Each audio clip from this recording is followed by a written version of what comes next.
I'm going to really quickly show you some of the most useful Final Cut shortcuts that will help you become a much faster and more efficient editor. I'm going to go really fast because you will also have this shortcut cheat sheet at your editing station you can refer to until you have these memorized. And you will find you will memorize more and more the more you edit. First, the ones you should already know. The J, K, and L keys. J plays in reverse, K stops, and L plays forward.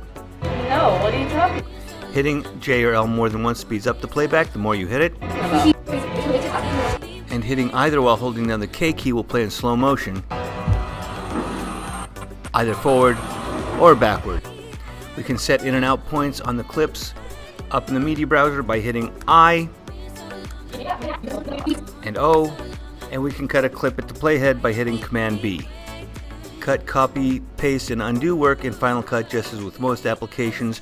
Command C to copy something, and then we could Command V paste that same thing. Command Z undoes. Command Shift Z redoes an edit. Those shortcuts should be mostly review. The quick shortcuts I hit first thing almost every time I sit down at Final Cut to make sure the interface looks the way I want it, especially when a student wants me to look at their edit, is Command 4, Command 5, and Shift Z. I'll undo those quickly to show you what they are a bit slower. Command 4 opens or closes the inspector window. Command 5 opens or closes the effects window, and Shift Z resizes the timeline to fit in the window. I like to have it set this way as the closing the inspector window, and the effects browser gives me more screen real estate for my preview window and timeline, and I like to see the entire project in one window to begin. If I want to zoom in or out of the timeline, Command plus zooms in and Command minus zooms out. Again, to resize the timeline to the window is Shift Z. I will also usually hit the S key because skimming is often turned on as a default. I hate skimming, which is when the playhead follows the cursor like this. That to me is very annoying, so if I hit S, skimming is turned off. If you also find that annoying, S turns skimming on and off. N turns snapping on and off.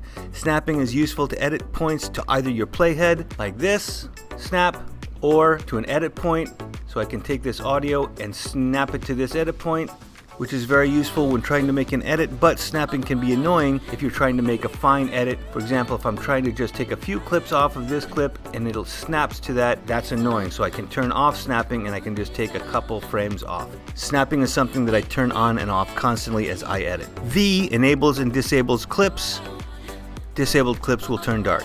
Control E opens and closes what is called the precision editor. I do not use the precision editor, but it will often open if you accidentally double click on an edit point. If that happens, don't panic. You can also get out of it by just hitting the escape key. Something else that often happens accidentally is expanding the audio from video, which you can do by hitting Control S. You can select the clip and hit Control S again to collapse the audio into the video. I don't think you'll ever need to expand the audio like this, but if you see it expanded by accident, it won't really matter, but you can put it back by hitting Control S. You will need to occasionally completely separate your audio from your video, which you do by hitting Control Shift S. This will let you edit your audio separately from your video, and is useful when editing L and J cuts, which you will need to learn and execute. Shift question mark will play a few seconds before and after the playhead.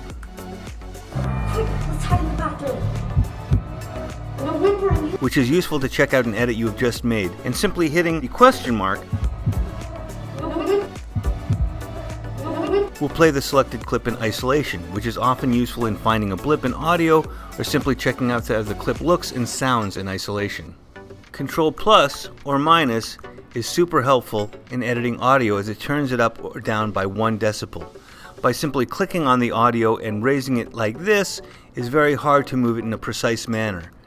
So we can just simply Control plus.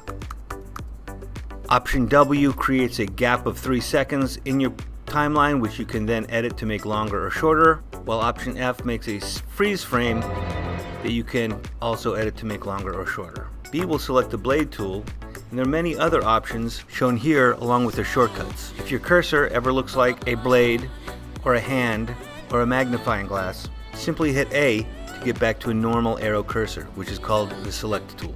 One of these tools that might be very helpful to remember is R for the range tool. This selects a range of your audio and video, which can be very useful for a variety of reasons, but one great use is an easy way to make the first edit of a piece of audio in your production. You will usually want the beginning to be louder, then fade down during the body of your production, and turning back up for the ending, reinforcing message, credits, etc. First, edit the ending to fit your production. Command B, and then delete. Then hit the R key to get your range tool and select the range from the beginning of the body of your production to the end of the body of your production. Go back to the select tool by hitting A and drag your volume down. This gives us 4 keyframes automatically so we can lower just that range of the audio. The comma and period will shift an edit point 1 frame to the left or right, while shift comma and shift period nudges the edit to the left or right by 10 frames. Alt or Option brackets will move the start or end edit point to the playhead, with the left bracket moving the start point to the playhead and the right bracket moving the end point to the playhead. Finally, a bit of an advanced shortcut is Command-Shift-V, which pastes attributes. What are attributes? Any effect or adjustment you have added to a clip. So let's say I had an MCU that I needed to adjust, like this one. I'll play it in isolation by hitting ? This is a horribly framed medium close-up. Let's see if we can fix it in post. So to fix it, I go up to Transform, I'm going to go to Scale and make it larger. This still doesn't look good, so I'm going to go in here, click and drag it to the right. Now that's a well-framed medium close-up. I can click Done. Now instead of having to do that to the same medium close-up shot, I can click Command-C, and then all the other medium close-ups that I need to add the same effect to, I can hit Command-Shift-V. I want to make sure that if I had any other effects that I didn't want to paste, I could deselect them, but I do want to paste everything. And now, of course, this is well framed. We'll do the same thing to this. Command-Shift-V, paste. And we see that that is well framed for each of my medium close-ups. You can paste any kind of effect, transforms, keying, any audio effect by hitting Command-Shift-V. And those are some excellent Final Cut Pro shortcuts that will make you a faster and more effective editor.